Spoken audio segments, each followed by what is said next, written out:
हमारे ब्रज में कहीं लाला तू भगवान है? ठाकुर जी बोले काय को मधुमंगल तू ये काय को पूछ रहा हो? बोले ना ना, हमने ऐसी सुनी है कि जब गर्गाचार्य जी आए ना तो वो कह के गए कि यशोदा मैया तुम्हारो लाला नारायण समान गुण ही, और तेरी हरकतन ते हुए ऐसा लगे कि तू कहीं भगवान तो ना है। तो ठाकुर जी धीमे से बोल जाते हैं, बोले मधुमंगल एक बात बताऊं? बोले कहा, मैं जय जय ही हूं, मैं भगवान ही हूं।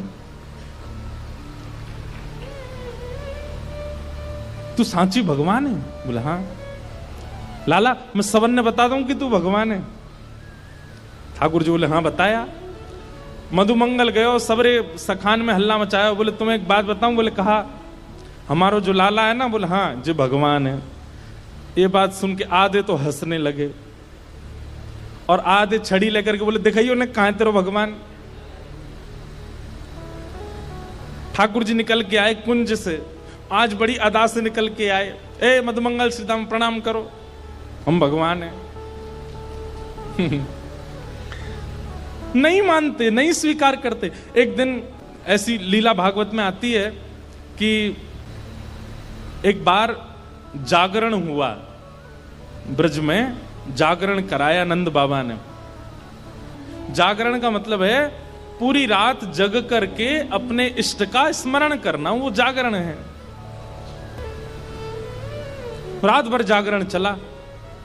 तो जागरण के काल में जैसे ही थोड़े ब्रह्म मुहूर्त का समय हुआ, तब घड़ी तो होती नहीं थी, अंदाजा लगाया तो नंद बाबा को लगी कि भाई ब्रह्म मुहूर्त है, क्यों मैं स्नान करवे जाऊं। तो जैसे ही नंद बाबा ने यमुना जी में प्रवेश किया, क्योंकि अब तो नहीं ऐसा होता पर नदियों में भी स्नान करने का समय होता है। ब्रह्म काल से पहले अगर आप नदी स्नान करते हैं तो वो देवताओं का समय होता है, उस समय देवता स्नान करने आते हैं, उस समय नहीं करना चाहिए। तो नंद बाबा देव काल में चले गए और जैसे ही नदी में स्नान करने पहुंचे तो गंधर्वजन इनको पकड़ के ले गए।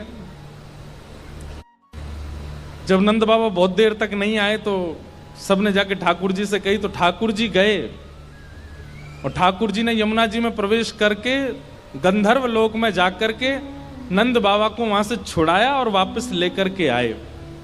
तो जैसे ही नंद बाबा वापस आए तो सब ब्रजवासियों ने घेर लिया। सब ब्रजवासी बोले, बाबा तुम कहां चले गए? रात में गए, अब निकल के आए हो। मधुमंगल श्रीदाम बोले, बाबा हमें तो यूं बताओ, इतनी देर तुमने सांस कैसे ली भीतर, तुम चले कहां गए?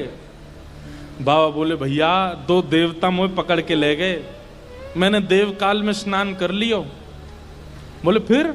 बोले कछु ना, बड़े बड़े महल बने, बड़े बड़े लंबे चौड़े देवता ऐसे सुंदर कि देखते रह जाओ। मैंने इंद्र को दर्शन किया, मैंने सबरे देवता देखे वहां पे।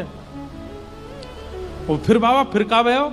बोले इतने में ही लाला आयो, और जैसे ही लाला आयो, लाला के आते सब या को प्रणाम करने लगे, सब या के चरणन में नतमस्तक है गए, सब या की बलैयां लेने लगे, गंधर्वजन या की आरती करने लगे। और सब ब्रजवासी टेढ़े टेढ़े देख रहे हैं, लाला है या पूज रहे हम बे, या की पूजा कर रहे हो इंद्र हम बे। ठाकुर जी इतरा रहे सामने खड़े खड़े, बोले तुम्हें ही नहीं पूजा मो, सबरे पूजे तीनों लोक में। सबरे बोले, बाबा सच में यहाँ की पूजा भाई वहां पे? बोले हाँ। अब तो ठाकुर जी का यश बढ़ गया। अब तो महाराज निमंत्रण आने लगे घर घर से, लाला हमारे घर भोजन करवे आ जाइयो, हमारे घर सोवे आ जाइयो, हमारे घर शरबत पीवे आ जाइयो, छाछ पीवे। अब ठाकुर जी तो मधुमंगल सीधामा से कह रहे हैं, आज की भाषा में कहें तो अपॉइंटमेंट लेते जाओ कहां कहां जाना है। ठाकुर जी का यश हो गया इतना वृंदावन में कि भैया या तो देवता भी जाने। एक दिन सब ब्रजवासियों ने कही, लाला तू सांची भगवान है, तू सांची बता दे, सौगंध खा के तू सांची भगवान है। ठाकुर जी बोले, अगर मैंने बता दिया कि मैं भगवान हूं तो आप क्या करोगे? पूजोगे मुझे? लाला पूजेंगे तो ना भाई, तो तू भूल जा, लेकिन हमारी एक इच्छा है। बोले का एक बार वैकुंठ देखना चाहे, वैकुंठ है कैसो? लाला तू अगर सांची भगवान है तो एक बार वैकुंठ दिखाला हमें। ठाकुर जी बोले, मेरे हाथ पकड़ो, सब रे ग्वाल बालन ने ठाकुर जी के हाथ पकड़े, बोले नेत्र बंद करो। जैसे नेत्र बंद किए, अंतर ध्यान सब ग्वाल वालों को लेकर के ठाकुर जी को सीधे वैकुंठ पहुंच गए। हाँ भाई सबरे नेत्र खोलो। जैसे ही नेत्र खोले तो विशाल स्वर्ण का किवाड़ लगी है और जय विजय राजा, जय विजय द्वारपाल खड़े हैं। ठाकुर जी के जाते सब जय जयकार करने लगे, द्वार खुल गए, पुष्प वर्षा हो रही है, सब देवी देवता दौड़े दौड़े आ रहे हैं। कोई कमल लेकर के आ रहे हैं, कोई माला लेकर के आ रहे हैं, कोई अक्षत लेकर के आ रहे हैं। मधुमंगल श्री दामा सबरे बोले लाला ने परिचय तो करा दे। ठाकुर जी बोले देख वो सामने खड़ो तुम्हारो इंद्र, जाए तुम इतने सालन से पूज रहे, वो खड़ो इंद्र।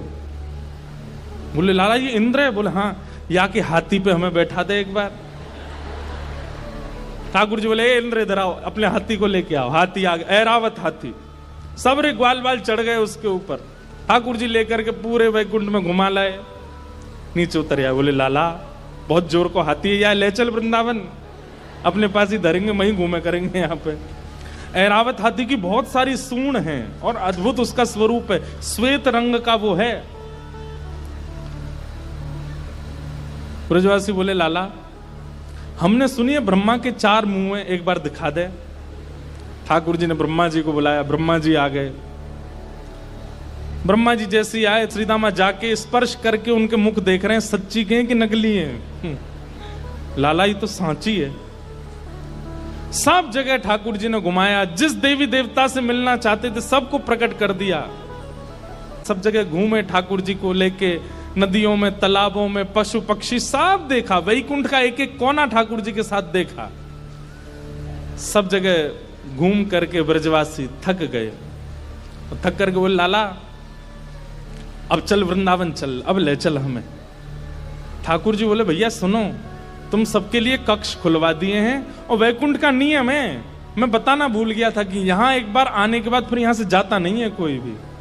अब तुम सब यहीं वैकुंठ में रहो, क्या बुराई है? ये उर्वशी गंधर्व सब लोग तुम्हारी सेवा में रहेंगे, देवी देवता। अरे तू जब कहेगा इंद्र आ जाएगा, ब्रह्मा आ जाएगा, सब तुम्हारी सेवा में रहेंगे, यहीं बैठे रहो। अब ये सुनते ही ब्रजवासी तो रोने लगे, ठाकुर जी के चरणन में गिर गए। बोले लाला तू हमारे प्राण मांग ले, तू जो कहेगो हम तो दे देंगे। तू कहेगो आज के बाद हम तो जय जय मान के रोज तेरी आरती पूजा करे करेंगे, लेकिन हमें वापस वृंदावन ले चल, हम वैकुंठ में ना रह सके। हमें तो वृंदावन ही प्रिय है लाला। ठाकुर जी के नेत्र सजल हो गए। सब देवी देवताओं को दिखाते हुए ठाकुर जी बोले तुम लोगों को आश्चर्य होता है कि भगवान इन ब्रजवासियों से इतना प्रेम क्यों करते हैं। देखो दीयमान न ग्रहणंती, ये भक्ति की वो स्थिति है कि मैं वैकुंठ देने को बैठा हूं लेकिन इनको नहीं चाहिए। क्यों? वृंदावन प्रिय है, यमुना जी प्रिय हैं, गोवर्धन प्रिय है। इतना प्रेम वृंदावन से ब्रजवासी करते हैं।